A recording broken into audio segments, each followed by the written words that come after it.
Hello beloved souls, thank you for tuning into the Spiritual Podcasts channel.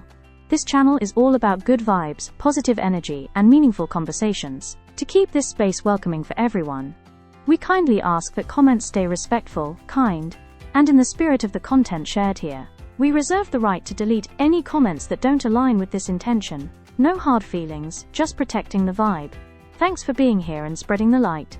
Please be cautious of anyone claiming to represent Spiritual Podcast and asking you for money, donations, or personal information. We will never ask you for money through comments, messages, or DMs. All official updates and content come only from this channel. If you see suspicious activity, please report it immediately. Stay safe and thank you for being part of our community. If you enjoy the video and its content, please like, subscribe, share, and comment. Please be kind to other viewers of the channel. The video is about to start. Welcome back to the deep dive. Today, we're taking a bit of a shortcut, you could say. Shortcut! How so? Well, instead of juggling multiple sources, we're plunging into just one, a single, very intense source document. Ah, okay. Focus. Exactly. We're dissecting a communication called the Pleiadian Message, the New Earth Alliance. And it's dated October 2025. Right. I've seen this one. It's quite dense. It really is. And it's not just, abstract ideas. It reads like a detailed, future-focused instruction manual. It predicts some pretty major global and personal upheaval. Yeah, that's really the core of our mission today, isn't it? To unpack the mechanics of this predicted shift. Because this source, it describes the time right now as the major turning point, the inflection point. Okay. And it's all characterized by this dramatic reconnection to what they call a sacred alliance of divine energies. A sacred alliance. Yeah. So if you're looking for a roadmap of accelerated transformation, according to this source, this is basically it. Okay, so our focus needs to be really sharp then. We need to understand the timeline they're predicting. Yeah, right. Specifically, this accelerated purification process, they say, is happening in the human heart. And then the onset of the great separation that follows. Yeah, that's a big one. And crucially, the mechanics and the targets of this powerful second wave of transformation, which they predict will build, right now, in the months leading into early 2026. Exactly. The timing is very specific. So yeah, this deep dive is about understanding not just what they predict, but really how they say it works, the underlying mechanics. Makes sense. Where should we start? The foundation. Let's start with that foundational claim they make, this idea of being welcomed into the universal field. Yep, to the universal field. Yeah, but it's not presented as some passive, far-off thing. The message describes it as, active, a multidimensional space of pure love. Active how? It says it's aggressively expanding and actually infiltrating every part of the planet. Infiltrating, wow, that's a strong word. It is. It implies it's not waiting for an invitation, It's sort of forcing entry into the current reality. Okay, so if we accept that premise, this infiltration, then the central mechanism for change is this reconnection they talk about to the sacred alliance. That's exactly it. The document really emphasizes that this alliance, it's ancient. It's existed for ages. Right. But the current planetary state, the current energy, allows for a definitive union to be reestablished now. So what does that feel like, this reconnection? On a personal level, I mean. Is it gradual or is it more like a jolt? The source suggests it's very high frequency and rapid, which is where the friction comes in potentially. Okay. Think of it like tuning an old radio to a brand new, really powerful broadcast frequency. The signal itself is divine, right?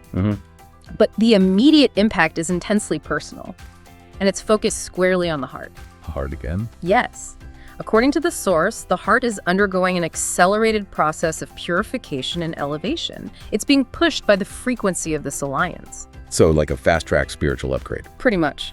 Whether the rest of your system feels ready or not. That acceleration is interesting because you often hear spiritual guidance talking about slow, gradual change. This sounds different. It does. Does the message warn about, discomfort or disorientation from this rapid cleansing? It focuses more on the outcome, actually, less on the difficulty of the process itself. And the outcome is? This purification creates a really critical result. A pure vibration. A pure vibration. And that pure vibration is, it's the currency for change in this model. Okay. That vibration establishes a direct, immediate union with what they call the forces of the new earth. Okay. And that creates a kind of self-sustaining feedback loop. Your alignment supports the new Earth. And the strength of the new Earth energy then supports your continued purification. Right, exactly. It's a symbiotic relationship. So our personal alignment isn't just about us. It simultaneously releases this powerful wave of regeneration that sweeps across the planet's entire energetic mesh. That's what they're saying. That's the idea. Like, the collective consciousness acts as a huge, a global energetic defibrillator. Yeah.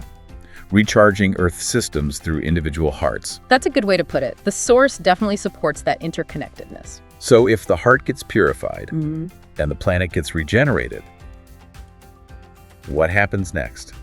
What about those who haven't made that shift? Right. That's where the message pivots.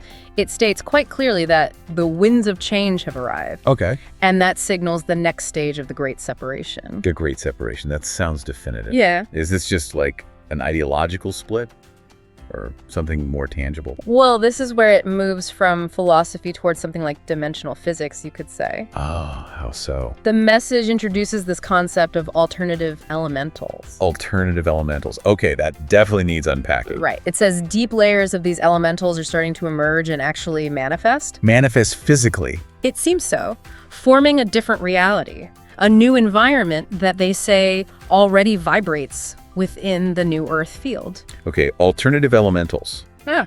If reality's like a fabric, are they saying new threads, completely different threads, are starting to weave through? That's a great analogy, precisely. Imagine two tuning forks in the same room. The old reality, the 3D reality, is one frequency. The emerging new Earth is another, higher one. Right.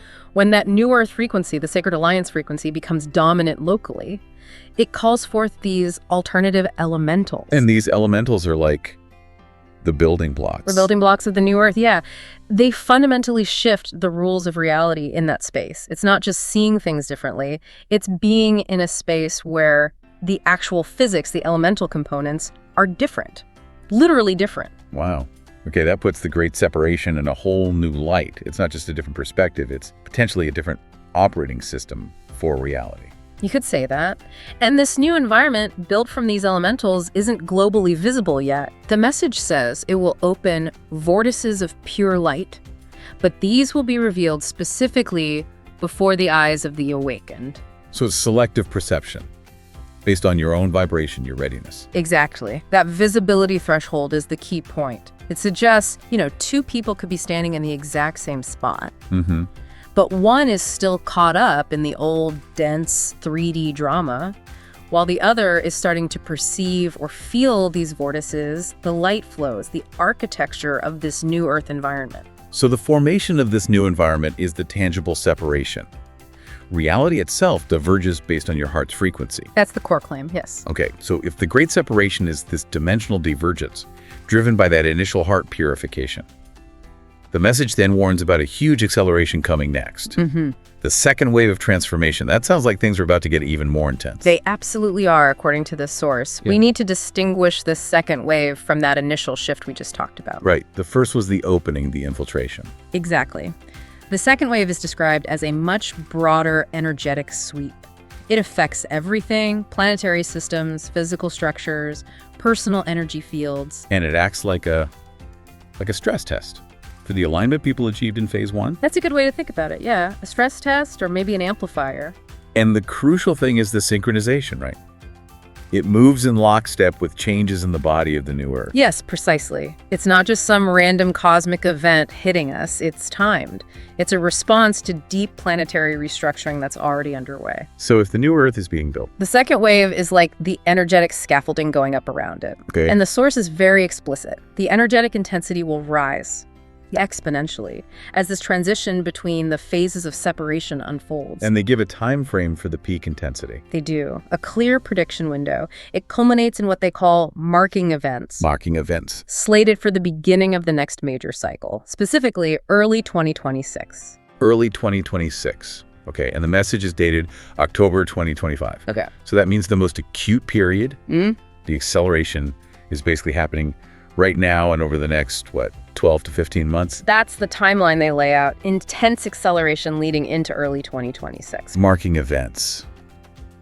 What does that imply? Like globally noticeable things, energetic shifts, physical stuff. It suggests moments of shift that are hard to miss. Could be energetic, systemic, maybe even physical manifestations of that divergence we talked about. And these events aren't just happening to the planet. No, they're framed as the result of this synchronized wave intersecting with newly established new Earth frequency. It's a consequence of the alignment. Okay, so who feels this second wave the most? Is it hitting everyone equally, or is it more targeted? The message is actually quite specific here, and it might be comforting for some. It says the second wave will primarily touch the energetic systems of individuals who have already chosen alignment with the new Earth dimensions. Okay, so for those already tuned in, it's less like a hammer. And more like a very high-powered frequency amplifier. Yeah, boosting what's already there. Exactly. While the energy itself is global, the perceptible effects, the breakthroughs, the activations are targeted towards those who are vibrationally ready. That makes sense. Yeah. And it will start manifesting more noticeably, they say, in the months leading up to 2026, but continue expanding long after. So we're entering an extended phase here. A phase of significant energetic acceleration, yes. Which leads us to the ultimate goal of this second wave, according to the source. Oh, it is? The activation of multidimensional alternative reality states, right here on the terrestrial plane. Whoa. Okay, so we're moving beyond just perceiving two realities side by side. We're talking about activating the blueprints for third, fourth, fifth dimensional realities within our immediate experience. That's a literal game changer. How does that happen? They mentioned an unprecedented fusion. What's fusing? It's the highest available consciousness spaces, the higher dimensional fields fusing directly with the established New Earth field on the ground. So not just mind and heart integrating. No, it's integrating multiple layers of reality into the physical arena. Imagine pouring liquid light into the foundation of a building. Yeah. The light is the consciousness, the building is the terrestrial plane. The fusion is when they become one, and it dissolves the old energetic barriers. And the result of this massive integration, this unprecedented fusion, is the birth of a sacred frequency, one that the source claims has never before been anchored on Earth. Yeah, before. Never before.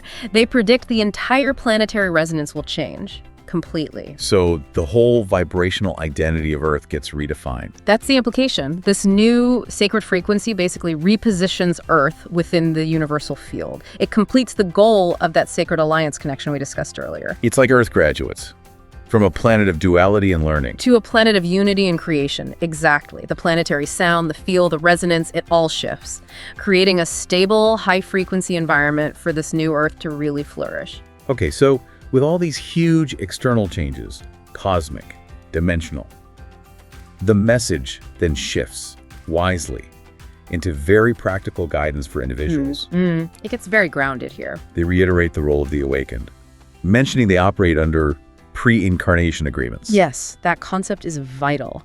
It suggests this isn't random. Right. It's a volunteered mission. People signed up for this. Exactly.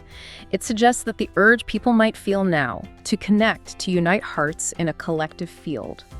That impulse was established before birth. And if that agreement is activating now, accelerating. It means the current chaos, paradoxically, might be the perfect catalyst, the perfect energetic trigger to wake up that underlying contract. And the goal isn't just getting through it, right? It's about effectiveness. Right. The awakened are called to actively orient themselves, move within this divine frequency, to access new levels of being, to connect to a superior state of consciousness, so they can be more effective in their role on the planet during this shift. But if everything's accelerating so much, how do you keep up? How do you avoid burnout?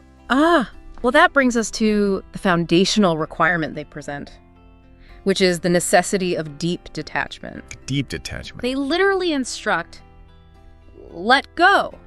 Allow alignment with the superior flows that are expanding daily. It's not just gentle self-care advice. It sounds more like a command to step back from trying to control everything. That's incredibly challenging, though. The human mind wants safety through control, doesn't it? It does. So why is deep detachment non-negotiable right now, especially when things are intensifying? Because these flows, these energies, aren't just external. They're designed to reorganize your internal energetic system. Okay. If you resist by trying to mentally control it, labeling, judging, predicting, you just create friction. You fight the current. Where's detachment? Detachment allows a natural realignment of your inner structure as the outer changes intensify. It's how your internal architecture makes space for that new sacred frequency. Which leads to their point. Nothing is destined to remain the same. Yeah. The inside has to yield to the outside restructuring. Precisely. The internal must adapt. And if letting go is the action, the next instruction tackles the control center itself, the mind. Embracing a state of not knowing, allowing ourselves to be empty and receptive. It feels like they're asking us to, I don't know, temporarily fire our own internal researcher. Huh, maybe so. But that choice to rest in non-knowing is presented as the key to handling the immense fluidity of this change. Fluidity. They explicitly state everything around us is pure vibrational resonance. And the human body itself is essentially fluid. Right. So if you stay rigid, needing to know, needing stability, you're actually resisting your own nature. Acceptance means becoming malleable, fluid, moving with the vibration. And this ties into releasing the egoic mind's grip. Directly. They say freeing oneself from the need to understand everything through the egoic mind is fundamental. Why is the mind the roadblock here? Because the heart, they say, already recognizes the truth of the change. The heart speaks frequency, resonance. The egoic mind works with linear time, past memories, future projections. It needs labels and predictions. Which it can't do with an unprecedented fusion. Exactly. It has no frame of reference, so it defaults to fear, trying to impose rigid structure where only fluidity works. This raises a critical point about time then. If the egoic mind is stuck in past and future, where is truth actually located right now? The message is beautiful on this. Alignment with truth can only be found in the now. Only in the now. They define it very clearly. The past is memory. The future is potential. But truth lives only in the present instant, this very second. So aligning with truth means aligning with the immediate present moment. Yes. And they give us the access point. They call the heart the door of the present moment. The door of the present moment. Wow. So heart alignment isn't just spiritual practice. It's the most crucial, immediate physical action you can take to navigate this second wave. It's practical navigation. Okay, so heart alignment is key. Now, they provide some tools for maintaining this, right? This alignment and fluidity amidst the chaos. They do. 3 powerful practical tools. The first one is silence, or quietude. Silence. How does being quiet help navigate a dimensional shift? Because entering into silence filters out the noise, the external static, the illusory dramas of the dissolving 3D world. Okay. It lets you find clarity, peace, inner rectitude. And in that deep stillness, the heart can finally speak. It reveals what they call flashes of guidance. Flashes of guidance. Little sparks of insight, immediate knowings that prepare you for the rapid changes coming. It's like your internal GPS finally getting a clear signal. Makes sense. What's the second tool? It sounded pretty intense, allowing the internal energetic structure to open to a radically different architecture. Yeah, that sounds big, doesn't it? Yeah. But they describe the result simply. It acts as a bridge. A bridge. This new internal architecture reconnects you directly to that universal resonant field of light, the one that's always been there. So if the old structure was based on linear logic and 3D density, this new one is fractal, multidimensional, instantly responsive to frequency. Your body and energy field become the perfect antenna for that sacred frequency. it's reintegration, returning to a universal state, not an isolated one. Exactly, step by step. And the third tool, gratitude, which they elevate significantly. They call it a creative key. A creative key.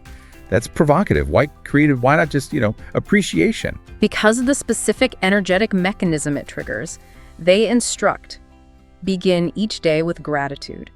Focus on what's already been created in your life, big or small. Okay. Comprehension doesn't matter.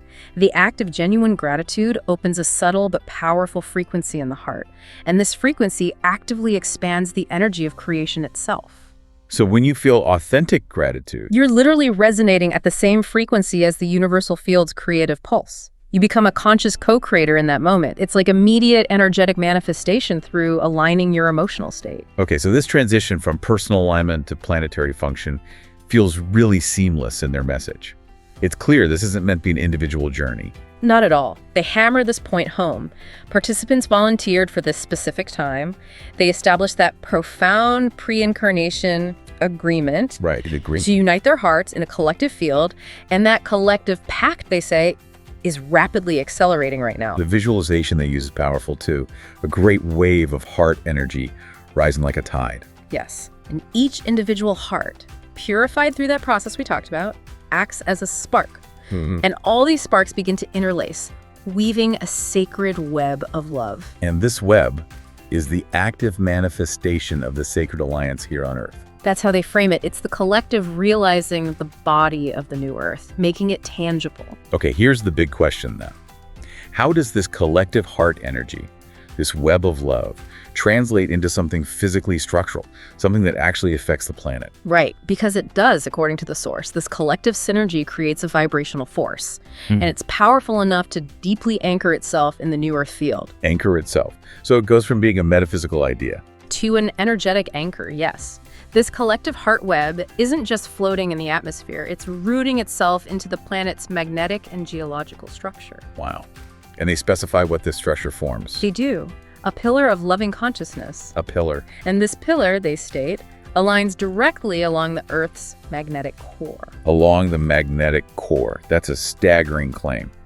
It means our collective emotional state, our spiritual state, is actively engaging with and stabilizing the physical core of the planet. It suggests the magnetic core is like a huge, incredibly sensitive receptor. Okay. As the collective heart web strengthens and becomes more coherent, it feeds that coherence, that high frequency, directly along the magnetic axis. And this energy flow, this pillar, serves a dual role. A huge dual role, yes. First, it generates a mirror of stability for humanity. A mirror of stability. In this time of massive shift where the old reality is fracturing, this pillar acts as a stable reference point, a cohering force. It shields those aligned with the new Earth from the worst of the turbulence. Okay, that makes sense.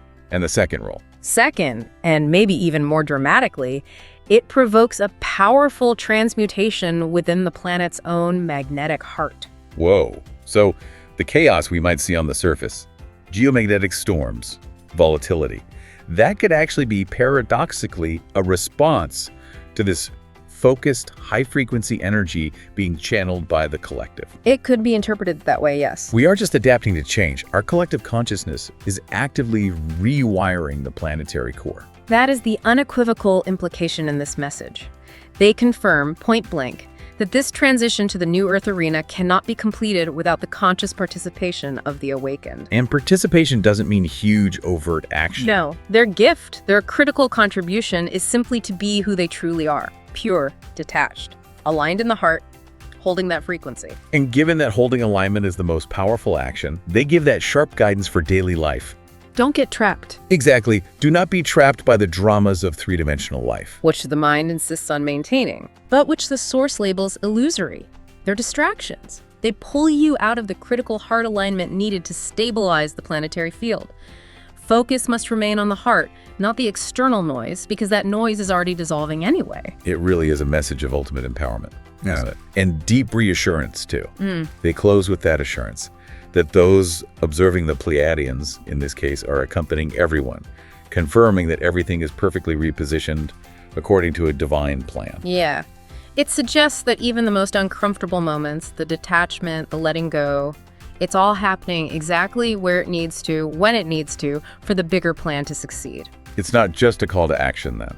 No, it's framed more like a confirmation of a success already in progress, dependent only on our ability, collectively and individually, to maintain that high-frequency state through this final, intense phase leading up to those 2026 marking events. #PEG outro. So let's just quickly recap the key mechanics we've unpacked here. We're apparently in this period of accelerated heart purification. Right. Driven by the Sacred Alliance frequency. Leading directly towards those marking events predicted for early 2026. And it's all being intensified by the structural test of the second wave. And personally, the demand is for a radical shift. Deep detachment from the ego, embracing fluidity, resting in the truth of the present moment. Accessed through the heart. The door to the present. Exactly. And maybe the biggest takeaway for me, the most surprising part, is the physical function of our collective state. Yeah. That our rising collective heart energy isn't just a nice feeling. It's actively forming a pillar of stability. That aligns with the Earth's magnetic core. Physically transmuting the planet right now. You, the listener, are literally a component in the planetary stability mechanism. That's huge. Which is why the source states, there is nothing of greater value in which you can place your attention now than focusing on this alignment. Right. Which brings us perfectly to our final provocative thought for you to mull over. Okay. If the act of genuine gratitude is truly described as a creative key, if it opens a powerful frequency that expands the energy of creation itself. Meaning it directly helps build those new Earth elementals. Precisely. Then what specific, immediate actions could you take today, even seemingly tiny ones, like really feeling grateful for your morning coffee or the sunlight or a kind word, to consciously engage this creative power? And by doing so, participate actively right now in building that rising pillar of consciousness that this source claims is physically reshaping the Earth's magnetic core. What is your gratitude build today? Thank you so much for tuning in. I appreciate your time, and I look forward to sharing more with you soon. Until next time, take care and have a wonderful and blessed day.